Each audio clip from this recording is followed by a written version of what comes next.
This belief system is toxic. It leads to the big pharma ownership of your soul. One of the most political and corrupt organizations ever imagined by the world. Was there like one person who drove all this insanity? They would boil bulls' testicles and ingest them as a performance-enhancing drug. They have to pull their pants down below their knees, expose their genitals, and urinate in full view of a drug testing officer. It's gross and it's offensive. Are you using human enhancements right now? You're listening to The Human Upgrade with Dave Asprey. Today is an interview that I've been dreaming about for like 20 years. And if you go way back in time to the start of the show, I did an interview called The Doper Next Door from a science journalist who did something naughty.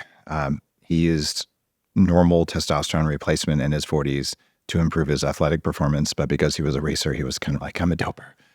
And I was like, is that it? And I've said for years that it's cruel and unusual to allow athletes to compete without having appropriate levels of hormones so that they can heal and recover the way that's possible and that people like me, who is not a professional athlete, do on a daily basis. And what this has done is it's caused most professional athletes to have shorter careers than they should, not perform as well as they should. And the people who go out of their way to use biohacking, people like Nick Foles, who's been on the show, or the Bryan brothers, who've also been on the show, who do extreme biohacking, but without using all the performance enhancements available because of rules made in the 1970s by angry chain-smoking cat ladies are in charge of limiting athletic performance. And I've had enough of that. It's gross and it's offensive. And I've been dreaming, like, what would happen if we actually took the shackles off of humanity? What would happen if we said, hey, you can do whatever you want as long as you share what you're doing so that all humans can learn from you? And I was like, maybe this is never going to happen, but it's actually happening. And our guest today, Aron D'Souza, is making it happen. This is the future of human advancement in sports. And I know I've already triggered a bunch of people. And I'm just going to tell you, if you can be triggered, you're carrying a loaded gun, you should see a therapist. This is a serious conversation about ethics, about possibility, and about human freedom and freedom over your own autonomy. And the reason Aron is doing this is that he created the Enhanced Games, which is just allowing athletes to do what they want to perform better when they know the risk. And yes, there's risk. Newsflash, professional sports are dangerous. If we were about, let's be safe, we would ban professional sports altogether. So if you're willing to let someone have a potential traumatic brain injury, but not use technology that might help them fix it or prevent it, I think you might have to look in the mirror a little bit. So I'll get off my soapbox on that. You can tell I'm kind of a fan of this. Aron, welcome to the show. Thanks for doing something great. Well, thank you very much for having me on your show, Dave. It's an honor. What made you dream up the Enhanced Games?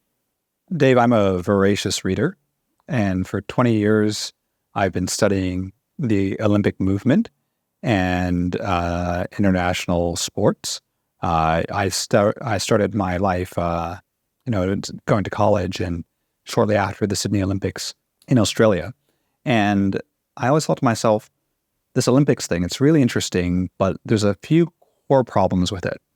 And there were two key pieces of literature that really struck out at me. One, 44% of Olympic athletes admit to using banned performance-enhancing substances, yet only 1% get caught. And that's according to research funded by the International Olympic Committee and the World Anti-Doping Agency. And number two, the average Olympian in the United States only earns about $30,000 a year. Yet the top officials in the Olympic movement earn millions of dollars a year. They fly around the world in private jets. And the president of the International Olympic Committee literally lives in a palace. And so I thought, this is a high inequality system. There's a lie at the center of it.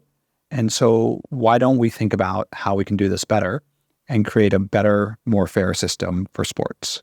I love how you're wrapping this in fairness, because it is about fairness. One of the things that always drives me crazy, it's like, oh, look at this person from a very wealthy country with, high tech, low drag suit and a $2 million bicycle go up against someone, riding an aluminum bike.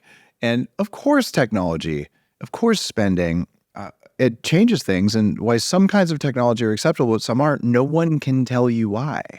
What is the excuse for limiting the recovery and performance of humans by stopping them from doing things that the rest of us do for health? That's exactly right. And,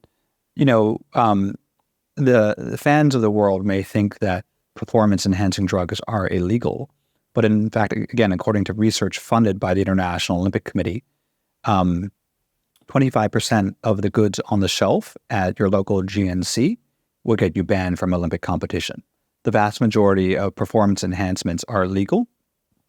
They are available over the counter under clinical supervision. And even something as simple as creatine was a banned substance in the 90s. There was an absolute moral panic in the late 90s over creatine. It was called, in the New York Times, a super steroid, and attributed roid rage to creatine, which today you can, get in your protein shake and Joe in the juice. It's absolutely outrageous. Even something controversial like GHB. GHB is something you could buy at any bodybuilding store in the 80s and early 90s. And about the day Ambien hit the market, GHB was banned by press release with no law actually being passed. They turned it into a date rape drug. You need a lot of this very salty substance to do that. And it turns out that that's not what very bad people use. If that's what they want to do, they use stronger drugs for that. But this is something that raises growth hormone dramatically and causes recovery and profound sleep. And it's something a lot of athletes used. And that one got banned from everyone for commercial reasons, even though it was just an over-the-shelf non-prescription item until one day. And there's an underlying assumption that a government or a sporting body has the right to tell you what you get to put in your own body. Where did that belief come from? It's an interesting belief. And I always point out that from 1896, when the Olympics was founded, until 1992, amateur athletes were the touchstone of sport. And in 1992, they gave up on that and allowed professional athletes. If you were a professional, they viewed that as being a cheater, against the spirit of sport, ungentlemanly. And sport can change. And I think this transition from amateur sport to professional sport is exactly mirrored to what is happening now, from natural sport to enhanced sport. And I can see a world in which we have two parallel sporting systems: an enhanced world where it's faster, it's modern, and a legacy, ancient Greek-focused world of natural sport. And there is a place for natural sport. But when we say natural, let's make it natural. Like, get rid of the super suits and the special shoes, and make it a true competition like the ancient Greeks had in ancient Olympia, and let technology and let science and let engineering reach its full potential, right? It is unbelievable that a bunch of Swiss sports bureaucrats could put an arbitrary cap on the development of performance medicines nearly 40 years ago with the creation of the World Anti-Doping Authority, and that line has not changed. Like, technology has changed, safety has changed, cardiac monitoring has improved dramatically, and we should be able to do to our bodies what we wish. And this is the fundamental principle of the enhanced games. Adults, with free and informed consent, are sovereign over their own body. And no one, no government, no sporting federation should be able to tell us what we can and cannot do with our own bodies. Very well said, and I could not agree more. If you want to have the freedom to biohack, and that is to have control over your own biology, it's very helpful to not need a permission slip from someone else who doesn't even think it's possible. The extreme longevity stuff that I'm into, I'm planning to live to at least 180, and I'm making good progress on that. I already have to navigate around government limitations, and there's no reason for them because I am, like I said, I'm sovereign. So for people who aren't professional athletes, you're listening to the show, or aren't Olympic athletes, this belief system is toxic. It leads to the big pharma ownership of your soul, essentially. And you have this right. And if someone claims it, they're simply wrong. And Well, I think that they should be treated that way. And Dave, I think it's important to note what the rules that are imposed upon Olympic athletes actually are. They have to report their whereabouts every single day to the World Anti-Doping Agency. They have to be able to submit to a random drug test at any time of day or night, whether they're in competition or not. They have to pull their pants down below their knees, expose their genitals, and urinate in full view of a drug testing officer, right? It is a bureaucracy that has gone mad, all in the name of fairness. And this is an absolutely ridiculous system that has failed time and time again. And I point out again, 44% of elite athletes admit to using banned performance-enhancing substances, yet only 1% get caught. And the reason why is that the drug testing itself is pharmacologically and chemically ineffective because the World Anti-Doping Agency does not have the calibration data necessarily to actually calibrate its test correctly, because they don't have a group of high-performance athletes openly disclosing what they're on, and so that they can get the data necessary to calibrate their tests. What kind of transparency are you requiring in the enhanced games? Well, transparency is a complicated question because ultimately, to say we believe in the sovereign rights of individuals, but the right to medical privacy is also a very important part of what we are doing. So, for example, there are banned drugs on the Olympics list that are mental health medications. So, should we mandate that every compound that an athlete is taking be disclosed? I think there are actually some limitations to that. However, there are commercial incentives for athletes to disclose what they're taking. It's good social media content. It's great communicative content. And we're creating an environment, a safe space of transparency and honesty where there are no penalties. And we make it so that there should be no reason why anyone shouldn't feel the need to disclose what they are using. Got it. So there's a financial incentive. In the enhanced games, how do people make money? Well, they'll make a lot more money than at the Olympic Games. So a commentator once said, yeah, it's a low bar. Yeah. So every athlete will be paid base compensation. And then there'll be prize money up to $250,000 for winning a gold medal and $1 million for setting a world record.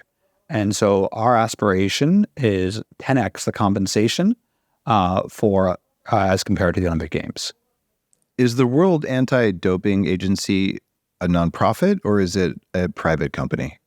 Well, it's technically a nonprofit, but that doesn't necessarily mean it is a fair organization.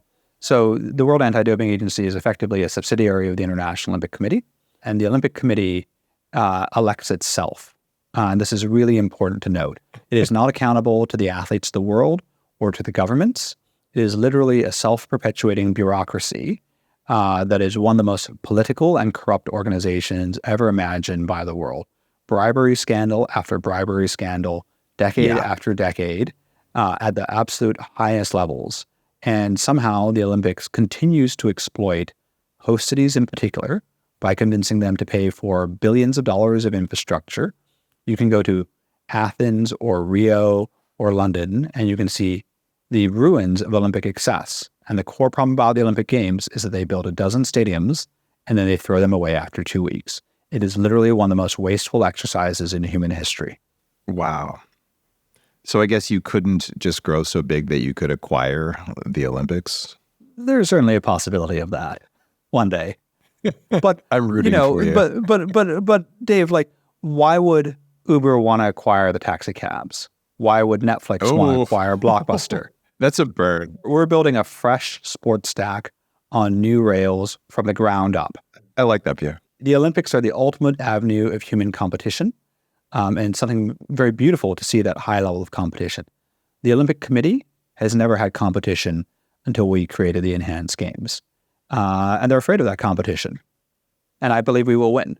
That's a beautiful way of putting it. And my mother was actually invited to train to be an Olympic swimmer and turned it down when she was young. And I've interviewed multiple Olympic athletes and Olympic trainers. And it's one of those things, like running a marathon where like it is a pinnacle of performance. It's just a pinnacle of performance wrapped around a very bitter and nasty bureaucratic sandwich. And I want the athletes to be set free both for recovery and for enhancement. I see a lot of pro athletes who come into Upgrade Labs where we're not using any pharmaceuticals to enhance recovery. So if you're lucky enough to have access to advanced technologies, that's great. But if you don't, then it might take you 3 times longer to recover, or you could have used a peptide that's been around forever that just sped healing. So how do you draw the line between things like bioidentical testosterone replacement to get yourself up to healthy levels for a young person versus quadrupling your testosterone and stacking a bunch of growth hormone and swelling up your organs and doing some other stuff that might have long-term effects? Yeah, so let's be very clear. The current anti-doping system is about fairness. It's not about safety. And so we have designed a system that's focused on the health and the safety of our athletes. And that starts with a comprehensive health assessment. And so every athlete who's competing has to pass a health assessment. So echocardiograms, blood work, MRI, to make sure they don't have enlarged organs. They're not at a risk of cardiac failure, right? And that's really what the Olympics should be doing. They should be comprehensively health screening every athlete before competition and excluding them from competition, whether or not they're using substances or not. It should be based on whether they're healthy to compete. And that's the best quality science and medicine. And that data we can use to inform new clinical discoveries and pushing the boundaries of humanity. I'm glad you said that. That's the reason I'm most interested in the enhanced games is I want to know what's possible and how they did it, because a lot of the most advanced biohacking knowledge that I have, it's this mix of professional athletics, special forces where they're willing to do whatever it takes for their people, extreme neuroscience and extreme longevity. And you bring all this together and you realize, wow, there's almost unlimited potential that we haven't tapped into, in part because no one knows it's possible except for these little pockets. And then it's exceptionally expensive. You need clean, high-quality protein in your diet. That's why I recommend Puree PW1 whey protein. It's made from pasture-raised cow's milk. It has no hormones, GMOs, and pesticides, and it comes in 2 flavors that taste really good: bourbon, vanilla, and dark chocolate. Puree's PW1 is third-party tested for over 200 contaminants you might find in other whey proteins, so you know exactly what's in it. Puree certifies each batch with the Clean Label Project, which means they check for heavy metals, bisphenols, and other residuals you don't want in your body. You can even scan the QR code on the package, and they'll show you the test results for your specific batch. That's true transparency. Right now, because you listen to the show, you get 20% off the already discounted subscriptions. That's a savings of nearly 1/3 off the price. I want you to have high-quality, animal-based protein that's affordable, and this is how to do it. To get that special discount, just go to puree.com/Dave and use code DAVE. PUORI.com/Dave. So we're talking about safety here. What's the difference in the enhanced games if you're someone from a country where a lot of the stuff isn't legal or it's just terribly expensive and inaccessible versus I'm going to somewhere with freedom? Like, this is going to sound funny, but there are some small countries like Costa Rica, and there's actually incredible medical freedom right now in Abu Dhabi. Like, so maybe you fly there because you're rich or you're just from there and you have all this amazing access. How do you draw the line there around accessibility to enhancement technologies? Well, so number one, every athlete is going to be paid by us. So you have to think of it more like a baseball team than like Olympic sport. Like we manage our athletes and their performance. However, the countries that you've mentioned, many of which I spend a lot of time in, will create competitive tension. So if you're a progressive country like Abu Dhabi or Costa Rica and have the best enhancement laws and supporting scientific research and development, you're going to win more gold medals. And countries that are regressive, like Australia or Europe, will fall behind. And that competitive tension will lead to an illustration of what countries are going to be healthier and stronger for longer. And, the evidence that I always give is that Ozempic has added $1 trillion to the market capitalization of Novo Nordisk and Eli Lilly. In the United States, 83% of the time it's prescribed off-label as an image enhancement drug for weight loss purposes, not for its on-label purpose of just diabetes. So $1 trillion, Ozempic. If you add up all the value of the generative AI startups, including OpenAI, they're only worth about $300 billion. So one enhancement drug is worth 3x of AI, right? That's how large this industry is. And, I've been dealing with many cities that are bidding to host the games at the moment. And the pitch that I give to government ministers all over the world is a very simple one. San Francisco is the permanent capital of AI. New York is the permanent capital of finance. Taiwan, and the world may go to war over this, is the permanent capital of semiconductors. And the city that hosts the Enhanced Games will become the permanent capital of human enhancement, which is the largest industry in the world that does not have a capital city. It can be worth trillions of dollars to a country's GDP. I think you should come to Austin. There's a lot of biohackers here. I might be in Austin in a couple of weeks' time. I'll let you know. Nice. Let's talk about some of the enhancements that you're excited about for athletes. Talk to me about gene therapy. Well, there are many advanced therapies that can push boundaries for athletes. However, I think it's actually the ones that have the longest and most proven track record. So it's synthetic growth hormones, EPO, anabolic steroids. And the reason these aren't used by athletes is because these are the compounds that have the most effective drug testing because they have the longest clinical track record. Things like gene therapy, peptides are becoming very popular among athletes now because there isn't good quality testing for them by the World Anti-Doping Agency, and the evidence of efficacy is limited. But I always want to stress the choice of enhancements is an individual one. What could enhance a 100-meter sprinter is very different to a marathon runner, which is very different to a cyclist. Age, sporting discipline, gender are all contributing factors, and it's a individualized approach more than anything else. It's going to have to be individualized. Everything that I do for longevity is personalized. And it's funny, I did a podcast about gene therapy a while ago, and thousands of people were like, I'm interested in doing what you just did, Dave. And guys, that's daveasprey.com/gene therapy to listen to that episode and understand I took 9 years off of my biological age with a single injection. And that's just the first of many that are coming from that company. I'm actually advising them now, called MiniCircle.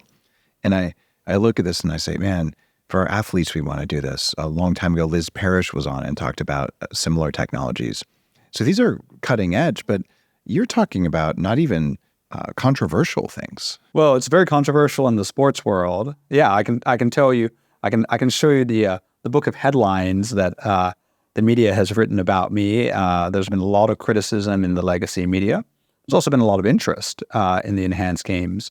But ultimately, the compounds that I think that will make the most difference are those that have a long clinical record. But I look forward to unlocking human potential through science and technology, because ultimately there is no ceiling at the Enhanced Games. And that ceiling has been there for a generation in the Olympics. And we can really see this in world records. The 50 freestyle world record in the pool was set 15 years ago. The mile world record is over 25 years old. Usain Bolt's world record is, I believe, 14 years old now. And, why can't human beings be increasing in performance year on year? We're building better rockets, faster supercomputers, better AI. But are we as humans progressing, even the best humans? That's kind of a sad thought. The core belief behind biohacking is, upgrade yourself, and that hackers used to upgrade our computers. Before that, we would upgrade our cars, right? That was what you would do in the 70s or even back in the 50s. And you spend a bunch of time enhancing something. And the final frontier is enhancing, I think, first your biology and then your consciousness. And I'm all in on all of that stuff. And I look at the Enhanced Games as being, front and center for saying, well, what's possible? Instead of what's possible when you do something that I think is actually cruel. You tell these people you're working to be your very best, but you can't use these things right in front of you. It's like taking a starving person and waving bacon in front of them, but telling them you can't have bacon or you can't do what you love. And I'm so disgusted by that whole thing that I still respect Olympic athletes' achievements. Like, why did we make them, wear a weighted vest when they did it just by limiting tack? And the sports isn't fair. Right, let's be honest. I'm 5'10". I'm never going to play in the NBA. Right, some people have won the genetic lottery, but why can't we use science to overcome our genetic limitations? And ultimately, I really appreciate what you have done, and people like Brian Johnson and David Sinclair and George Church and so many other eminent figures. But this is still very much a almost an elite movement. I see that the billionaires like Jeff Bezos, Larry Ellison, are probably enhanced. But your average person on the street doesn't even know this exists, right? It's almost a secret. And I hope the Enhanced Games take something that, like extreme longevity, which might take a century or more to prove, and distill it down to a format that can fit into a 10-second TikTok. And imagine how, and I actually think the greatest gift that I can give to humanity is not just breaking a world record or breaking Usain Bolt's world record, but would be for a 30, 40, 50, maybe even a 60-year-old enhanced athlete to run faster than Usain Bolt. And I think the pinnacle of my career will be when a 65-year-old human can run faster than the fastest natural human. Because I'm not sure if you know, the age of 65 as the arbitrary retirement age was invented by Napoleon. And at that time, virtually no one got to age 65, and those that did had about 3 years of retirement ahead of them. And now we have 30 years. And why should we say at 65 we're no longer capable, need to be sent out to pasture? And I think at the Enhanced Games, we can really challenge that notion. And it's amazing to see athletes who are in the second phase of their career. They're in their early 30s to mid 30s. They're washed up Olympic athletes. And they're saying, you know what, I want to come back and have a second shot and use these really well-documented technologies to improve performance and be at world record potential. Talk to me about cognitive enhancement versus physical enhancement. Is there a role for that in the Enhanced Games? Yeah, so you'll probably be more knowledgeable about the pharmacology of all of this than I am, but according to research that I've read, 75% of classical musicians use beta blockers. These are a banned substance under the World Anti-Doping Code, would get you kicked out of Olympic competition or even just running, the New York Marathon. Yet these are used so commonly among musicians, opera singers, etc., to increase their focus. And I think there are so many other cognitive enhancements that can truly make an impact upon athletes, because as much as it is a physical endeavor, high performance athleticism is also a mental one. And there's such a difference you can make in reaction time in people. Even things like a higher dose of caffeine is banned, which has great athletic effects. You can use things like microdose pharmaceutical nicotine that affects things. I don't know if that's banned or not. Probably not.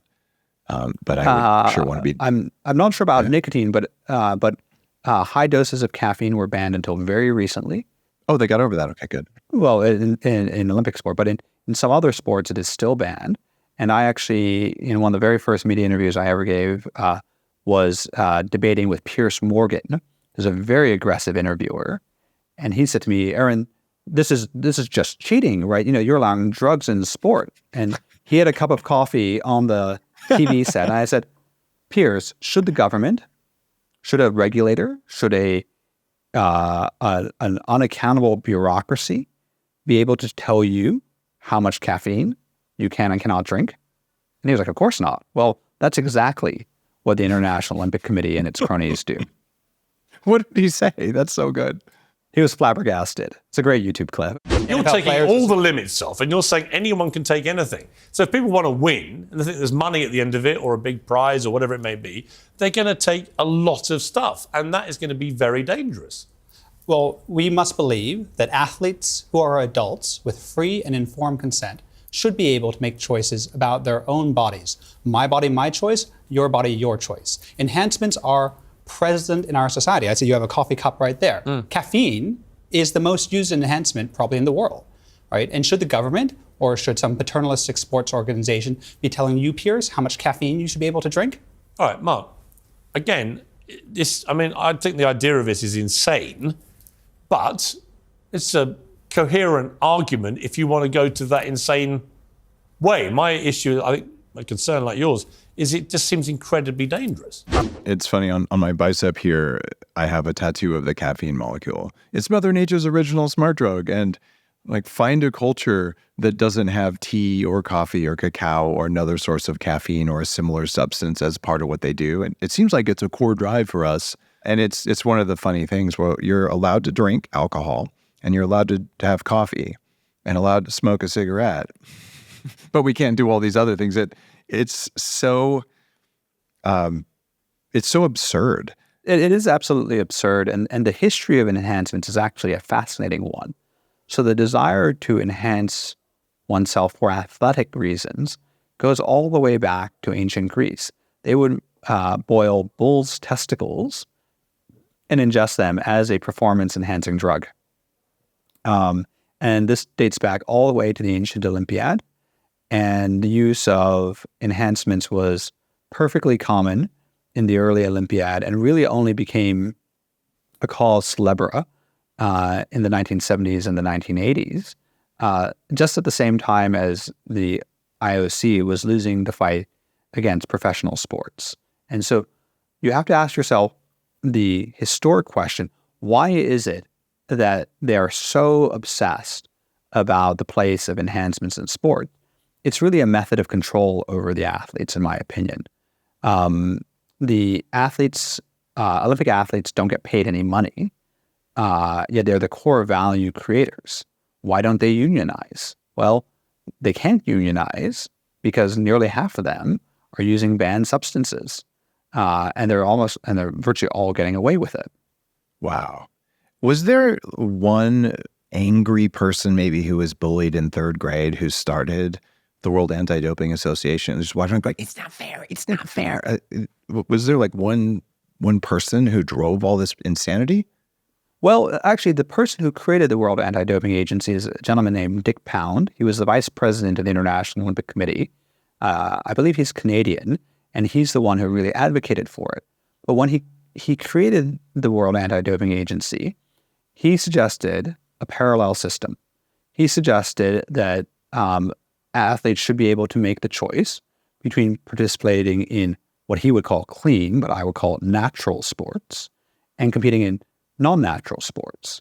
But then the powerful tentacles of the Olympic movement ensured that every sports federation in the world, more or less, had to abide by the WADA code, and the parallel enhanced sports world that Dick Pound envisioned never came to be until myself and my colleagues came along. Interesting. So the original beginnings of it had a fairness and I think a recognition of an athlete's right to choose. And then some bureaucrat later decided that for the power game, they didn't have to do that.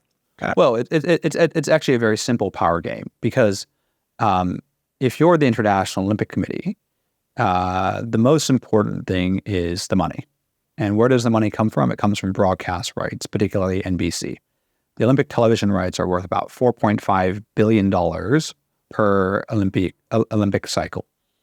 And so you don't want to have a parallel system that is faster. Because as human beings, we're only interested in the fastest, the strongest, the best, right? We don't care if they're natural or enhanced, black or white, male or female, amateur or pro. We really just care if they're the fastest. And I think this is the core problem for the Olympic movement. When the enhanced games, when we break the first world records, who's going to want to watch the old, slow Olympics? No one is interested in a second-tier event. Thus, their concern. And by the way, I totally believe you. Viewers want to see amazingness. And I don't think that they're going to care that it's enhanced. I think they're going to be very interested that it's enhanced because it's not just hard work. It's hard work and science combined that's creating something new. And maybe that science could work for you. That's exactly right. And so I think the enhanced games are a lot like Formula One. Formula One is the athlete and the engineer working together. I can't just jump in a Ferrari F1 car and have a world-class time around the Monza circuit. It requires skill, it requires tenacity, but also requires engineering, science, and technology. And F1 is one of the greatest monetizers in sports because it's an on-field brand activation. The high-performance car companies have to advertise in Formula One. They have to have F1 teams because it's a demonstration of the efficacy of their products. And in the same way, the companies that are going to make enhancements, those that are promoting enhancements, and those who are promoting science and research will need to participate in the enhanced games to showcase their technology. If the fastest people in the world are at the enhanced games, Nike will have to sponsor, because Nike has built a $114 billion brand on one fact, which is the fastest people in the world wear their shoes. And if the fastest people aren't wearing their shoes, it calls into question their entire brand. I think you've got them by the swoosh, if you know what I'm saying. What about you? Are you using human enhancements right now? I have used a great many substances that are on the banned list. And it's really surprising when you drill into it, whether it's caffeine or pseudoephedrine. But the one I always like to point to is that as a consequence of running the enhanced games, I fly a lot. And every time I come back, I get an intravenous IV drip.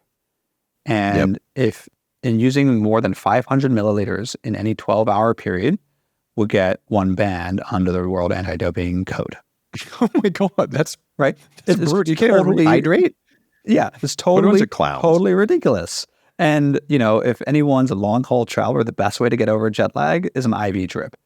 And in terms of the more serious enhancement drugs, we are working with state regulators around the world to develop the first enhancement protocols, which will be legislated and approved. And when those are approved, I want to be the very first person to use them and to undertake. Can I be number the 2? Enhancement regime. You can join the queue. I would love to see most athletes who choose to on modafinil. It's one of the most amazing cognitive and physical performance enhancers. And it's so much better than Adderall and things like that, where your decision-making is so much faster. And I see a difference if I'm playing at table tennis or something. But I've been using that for 20 years for most of the time. And at first it was just because my brain had mold poisoning, but my brain works really well. It just works even better on a low dose of modafinil. And I look at what I've done in my career, and I look at the amount of travel I do, and I do not hit the wall without a whole lot of work. And if I do start to hit the wall, I have all the enhancements I want to move the wall out some more, as long as I know how to recover. And I couldn't do what I do with the number of companies I have without all the human enhancement stuff. So entrepreneurs, software developers, hedge fund managers, and people in Hollywood and people who are on different stages in different cities performing, they're all into biohacking. They're all into human enhancement, because otherwise you can't do all the stuff you want to do. And I think the science that you're going to unlock with the enhanced games is going to release some biohacking protocols that probably haven't been thought of yet, or maybe some that we've thought of, but we haven't adequately tested. And that's exactly right. And I came up with the idea of the enhanced games on the 26th of December, 2022. So less than 2 years ago. And and I do it every year. I take my idea of a holiday, which is to take my laptop and rent a house on the beach and write the business plan for a new company or organization that I want to found between Christmas and New Year's. And that Christmas period in 2022, my father was staying with me. He's a professor of cardiology, and he was the very first person I talked to about the enhanced games. And the very first words that came out of his mouth was, "The data will change the world." And when I speak to scientists and clinicians all over the world, that's what they're most excited about, because there has never been a data set of high-performance athletes disclosing what they're using. And if you think about it, if Lance Armstrong, after recovering from cancer and winning the Tour de France, went out there and said, I was dying a year ago, and today I'm riding down the Champs-Elysees as the best cyclist in the world, all thanks to EPO. EPO would have been the wonder drug of that decade. It would have been the Ozempic. It would have been worth $1 trillion, and it would have unlocked a complete market. And the economic incentives, I think, of what we were doing is very important, because when the first athlete breaks world records, everyone's going to look at him or her and say, look, a happy, healthy, safe, intelligent person openly disclosing what they're using. What are they on, and how do I get it? And that is immediately going to create a multi-billion-dollar market, which then will create incentives for research and development and the discovery of next-generation compounds. So anyone who's into biohacking or longevity, almost by default, you ought to be supporting the Enhanced Games, whether you want to watch it or not, because it's going to be part of unlocking radical longevity. Because it's so weird how things that make you perform better usually, but not always, make you live longer, because biology that performs better lasts longer. It's kind of amazing how that works. Well, the most indicative thing of lifelong longevity is muscle mass at age 50, right? Because the ultimate cause of mortality for older individuals is frailty. Simple. If you don't have enough muscle mass and you fall, and you will break a bone.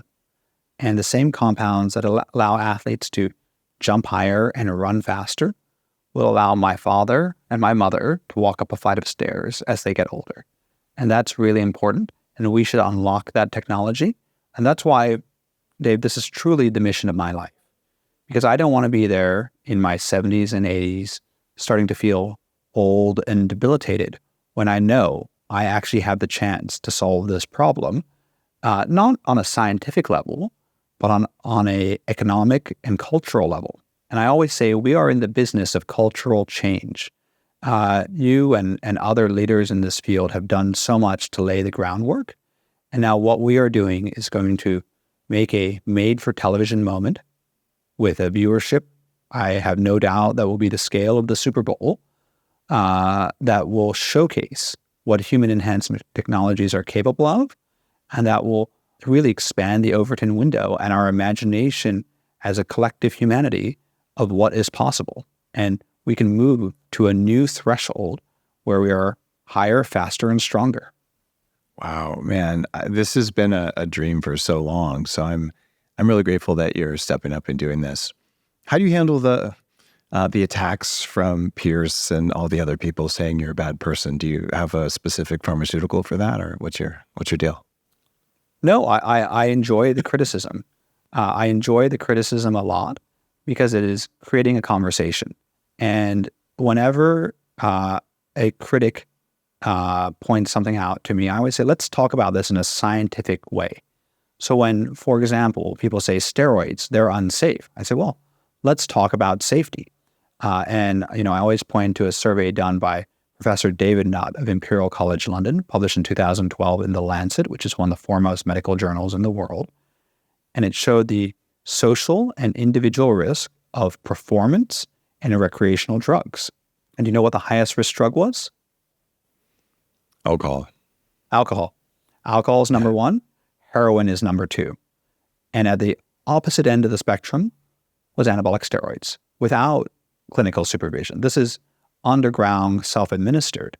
And with full clinical supervision, it could be even safer.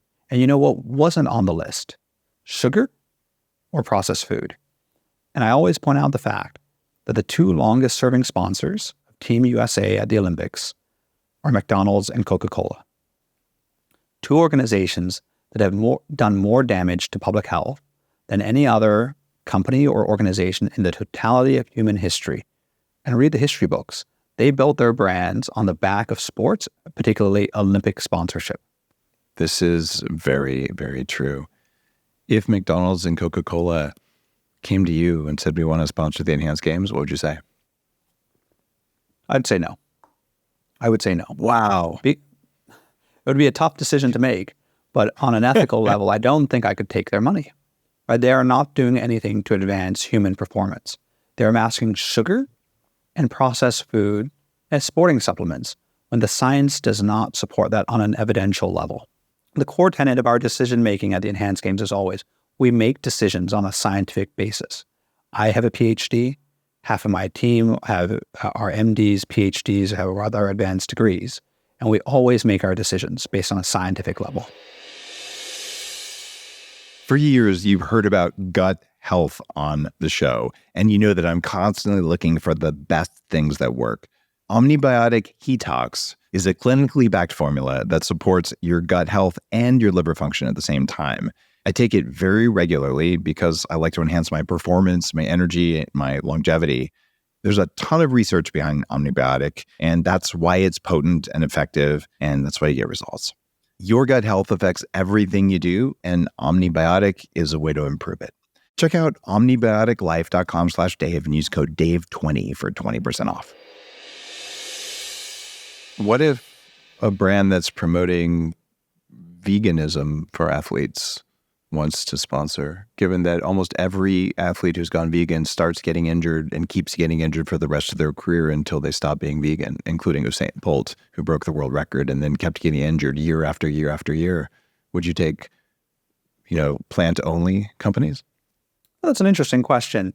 I'd have to study the science more closely about that. I know that there are some benefits in limited sports to veganism, particularly like ultra marathoning, but I'm not familiar with the specific literature, so I can't comment on it at this moment. By the way, I love trolling vegans. I was a raw vegan. It really did bad things to me, and there's a bunch of biochemistry about why. And so, guys, I was a vegan. I share your values. It just doesn't work. Sorry.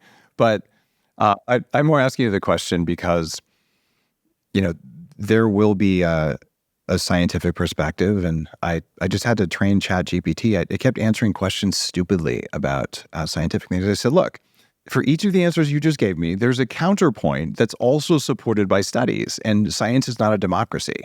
So for everything you tell me, you have to tell me the alternative view with the evidence behind it.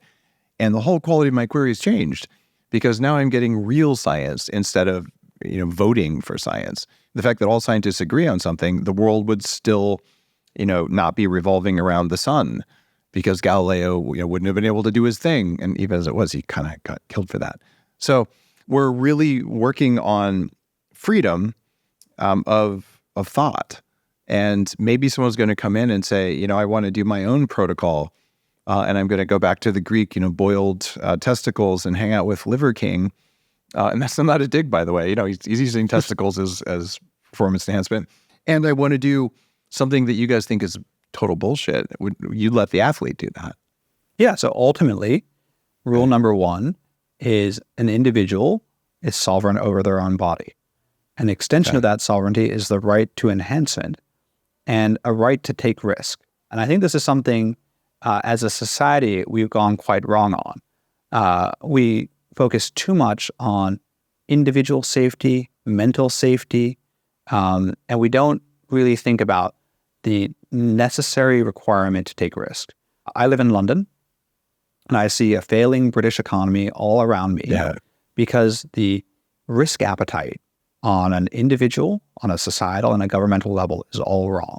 And I go to places like the Middle East or the United States, particularly going to California and Silicon Valley, where people are willing to take risk, right? Because without taking risk, there is no opportunity for success. And I have always been a risk taker in my life. I want to take more risk. And that is my choice as an individual. And as long as it doesn't harm another person, one should have that right. Mm-hmm. I couldn't agree more. In fact, a few people listening may have been upset over the past few years when they were told they had to do something medical for their own safety that they didn't want to do. And this idea of safety first is nonsense because we couldn't have Olympics if safety was first because people might get injured at the Olympics. And so it's one of the reasons my coffee is called Danger Coffee, because who knows what you might do, but you're going to take a risk because you wanted to take a risk because it was fun or because there were great possibilities. And this risk of avoidance in society is gross.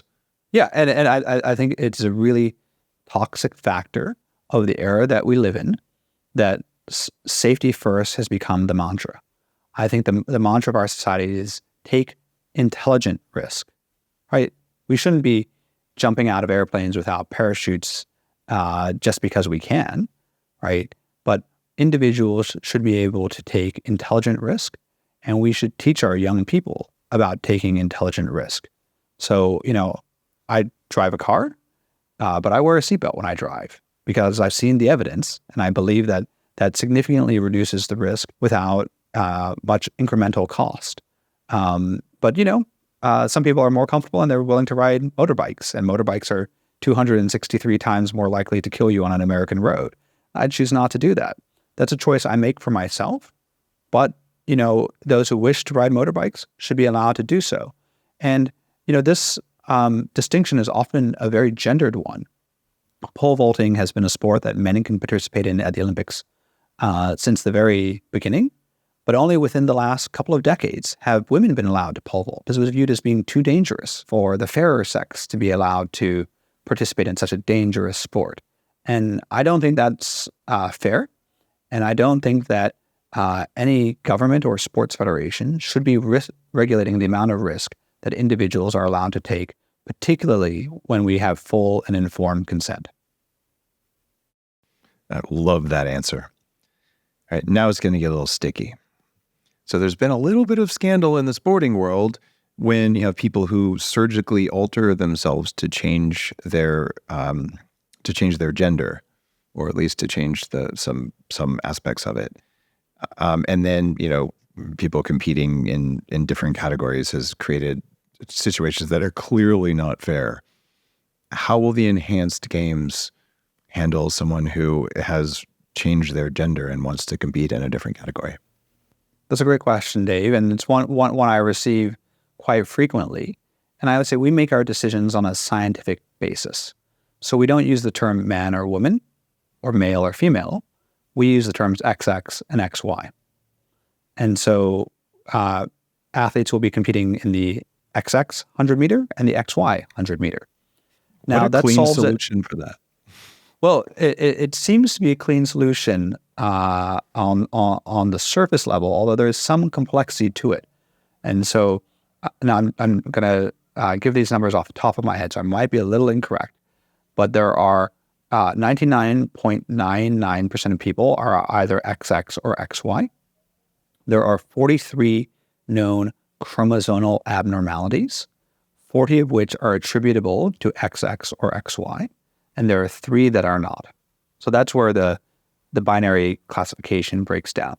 However, those 3 chromosomal abnormalities, as far as my scientific team tells me, there has never been an elite athlete who has competed at world record levels in Olympic competition with those 3 chromosomal abnormalities, because most people do not reach adulthood with those chromosomal abnormalities. So I believe it's a clean and hopefully bulletproof solution, but it's a much better one than saying individuals can choose their gender in whatever category they wish. And absolutely, you can do that. That is your choice as an individual adult, but we need to protect the integrity of competition and avoid these divisive political battles.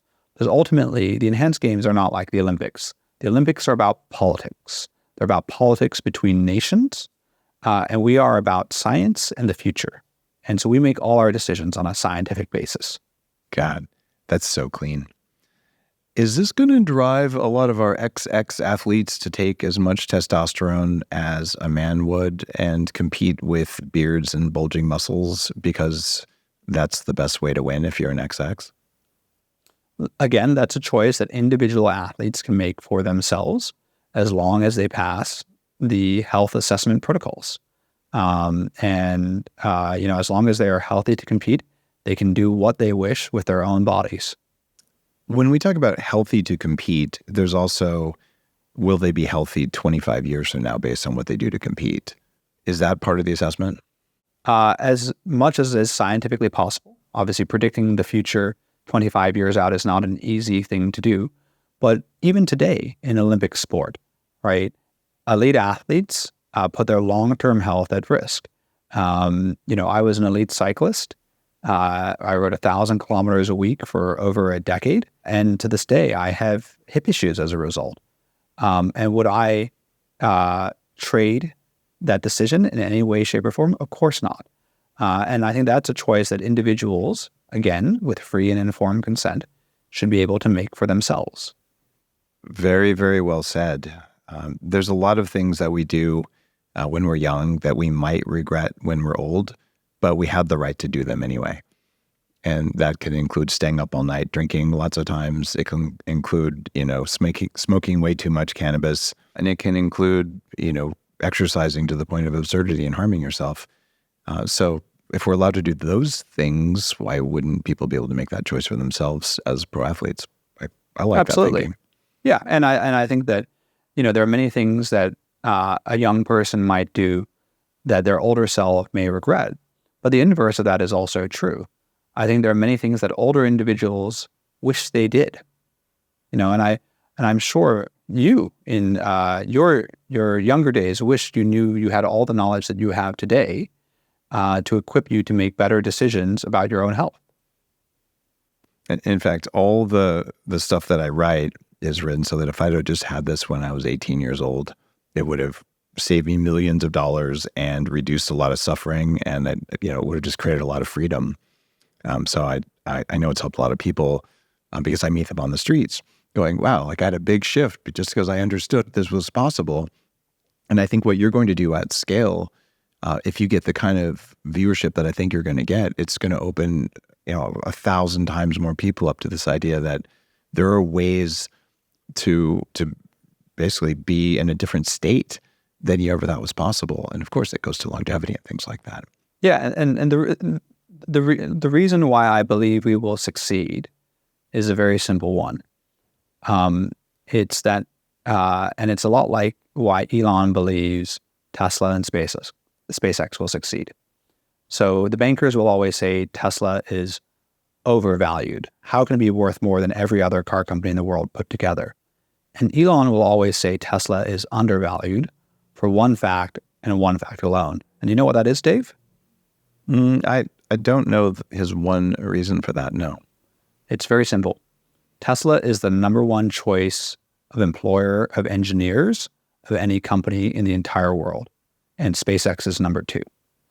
And as a result of being able to hire the most extraordinary people, he believes, and I find no reason to disagree with this, that they can solve any technical problem. The Enhanced Games has a compelling mission. We're on the road to building superhumanity. And I'm sure you see that, and thousands of other people do too. And I get hundreds of inbound job applications every week, and we can hire the very, very best people in the world. And as a result, we'll be able to build the best sporting league, the best media product, the best technology, the best science, medicine, and research. And I believe we will be able to fundamentally change the world. I'm with you. Little thing, though, about Tesla, they were not doing so well, and they got a big chunk of money from the government at a time when they needed it. Elon's been very strategic and intelligent about those kinds of moves. Who's funding the Enhanced Games? How much money are we talking about to put on the first game? A lot less than the old Olympics. So the Olympics waste billions of dollars on two things, one of which is building stadiums, and the other is reinventing their security infrastructure every 4 years. These are the two biggest cost centers. And so we will avoid that by picking one permanent host city. So all of our core events will be hosted in one city for at least 10 years. We have nearly a dozen cities actively bidding at the moment, which is what's keeping me traveling a lot, visiting a lot of venues around the world. And we're going to pick one city. And we're going to invest in that city and make it the capital of superhumanity. And that will keep our costs down, and we will not build stadiums. We believe we can deliver this whole event for tens of millions of dollars when the Olympics cost tens of billions of dollars. And just by deleting all the unnecessary stadium building, by cutting out the sports that don't matter. So sorry, there's going to be no breakdancing, curling, or badminton at the Enhanced Games. We're only focusing on the sports that have the highest television and social media impact with the lowest infrastructural cost. So bobsled? Well, the Winter Games are actually just, they make no money. They make no money whatsoever. and the viewership is pathetic, and the costs are out of this world. The only sport really in the Winter Games that is impactful is figure skating. The rest, it's just a giant boondoggle. And with climate change, it's becoming increasingly hard for cities to host the Winter Games. There are fewer and fewer that want to host them. So we're focused purely on summer sports, track and field, swimming, gymnastics, combat, and weightlifting. 5 sports that have the highest television and social media impact with the lowest infrastructural cost. I like that. And I think I know which part of the world's going to win, but I'll talk with you about that afterwards because you wouldn't be able to answer anyway since you're in the middle of bidding. But I think I know. I've also had the fortune of flying all over the planet and talking with human enhancement people over the past 12 or so years. And there's certain parts of the world where it's in the culture. So I'm excited to hear, when is the announcement going to come out about where the Enhanced Games are going to be? In the first quarter of next year. Okay, so it's coming soon. It's coming soon. So it's going to be very exciting. Now, one of my beliefs as a former Silicon Valley engineering guy, and as a preeminent biohacker, is that I don't really believe in replacing my hardware until I've made full use of the hardware I have now, and our human biology is nowhere near tapped out, and that's why I use like neurofeedback at 40 years as in my neuroscience brain enhancement company, instead of, say, a Neuralink approach where you insert electrodes into the brain. Is there any sort of rule about replacing your legs with, 10-foot tall carbon fiber whatevers? Like, can I cut off body parts and be in the Enhanced Games? So right now we're focused on pharmacological enhancements, although we've had great support from the Paralympic community. So para-athletes recognize that they are enhanced. They have overcome a disability through the miracle of engineering to become fast.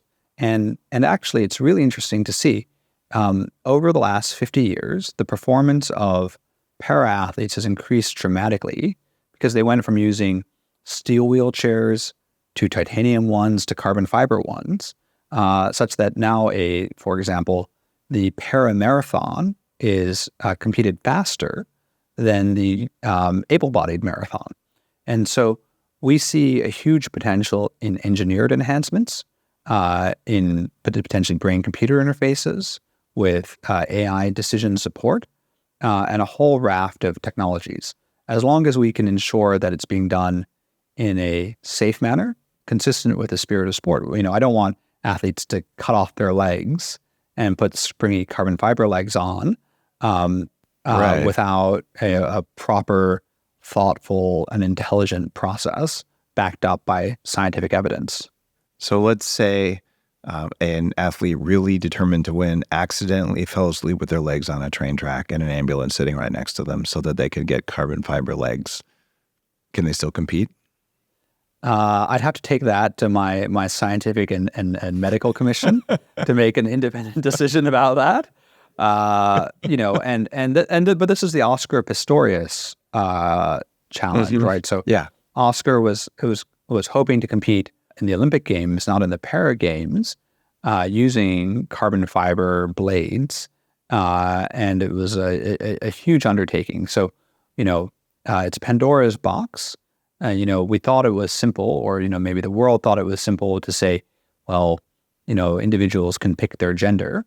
That was an uncontroversial statement in many ways just a few years ago. But then there was a corner case of, women's sport that arose pretty quickly. And so we want to make sure that we make a thoughtful and intelligent decision about engineered enhancements.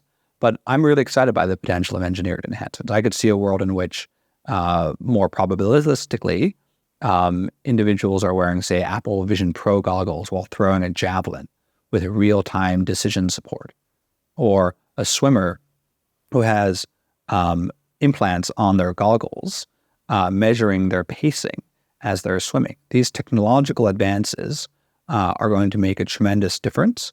And most of the swimming world records were set about 15 years ago, because that's when the high-performance suits were available for use. And it was decided that that was too technological, and that technology was removed from swimming. And we believe in fully advancing human technology, whether it's on a pharmacological basis or whether it's on an engineered basis.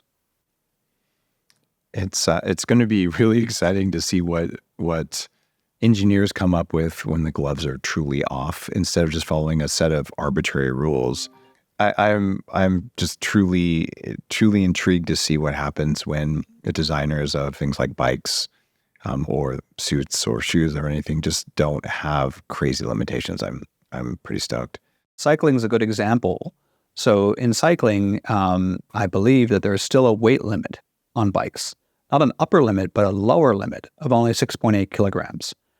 And so carbon fiber technology has improved so much. So why shouldn't we allow lighter, faster bikes into competition?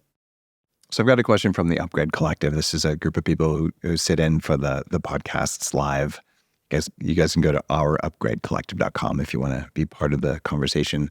What about sports betting? Are you running the betting on this? Who's running betting? Is it allowed? How do you make sure people aren't throwing games and all that kind of stuff? Well, the integrity of competition is always very important, and that's a true and tested model. It's pretty easy in the sports that we have selected because they're objective sports. They have, records. It's about timing. It's less about skill and strategy. But of course, there will be sports betting at the Enhanced Games, and my commercial people project that we will generate more revenue from sports betting than we will from traditional media rights. And this is something that the traditional legacy sports franchises haven't done well. The NFL, the NBA are doing very well in sports betting, but the Olympics has not. World Athletics, World Aquatics have pathetic professional franchises that are dramatically underfunded. Principally because they don't monetize their commercial rights correctly.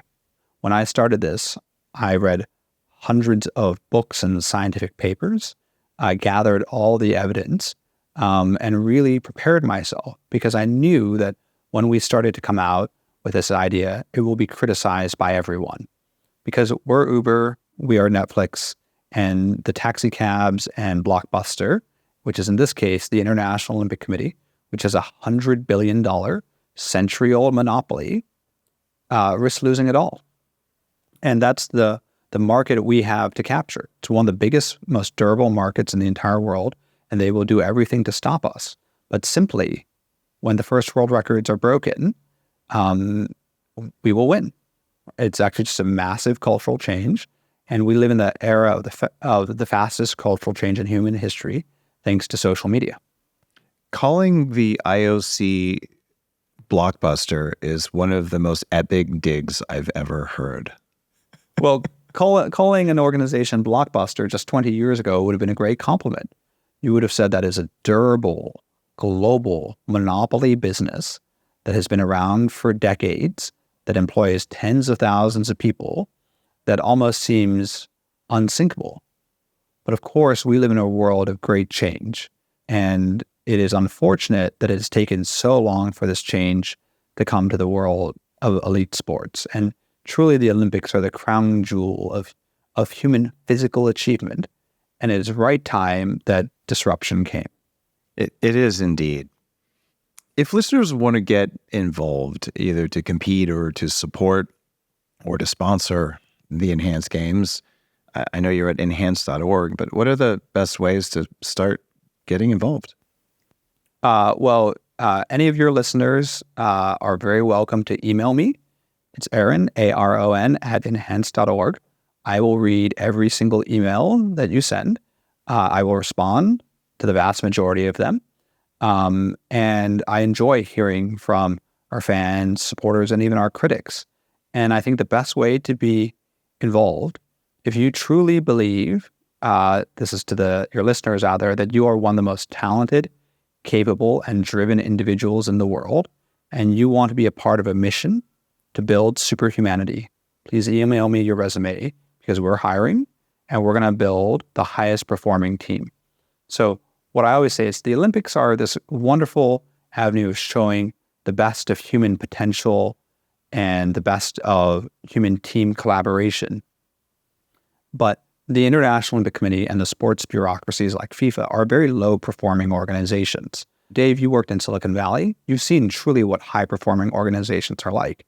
And I am building one of the highest-performing teams in the world. And if you want to come on this journey, or any of your listeners do, please just feel free to email me. What a very, very clear goal. I like your vibe, and we'll be having a conversation about whether Upgrade Labs can support the games. We use AI recovery, AI stimulation techniques to help people get all kinds of goals in way less time because it's possible. And I'm out there going, I'm going to do this for people's parents and for people who are busy. And we have a lot of pro athletes who come, and we have a lot of people who don't want to be pro athletes. They just want access to tech. But we're not doing the pharmaceutical and things like that. We're just using the latest tech that you might see. So I think there's a pretty good match there. But regardless of whether we move forward with that, I'm a true believer in what you're doing. And I've been occasionally criticized over the years for saying, we need to take the shackles off of athletes. And look at you just saying, we can do it for tens of millions, not billions. Let's take them on. And I look forward to having a Blockbuster keychain and an IOC keychain in my stack of keychains of companies that don't exist anymore. Sorry, IOC.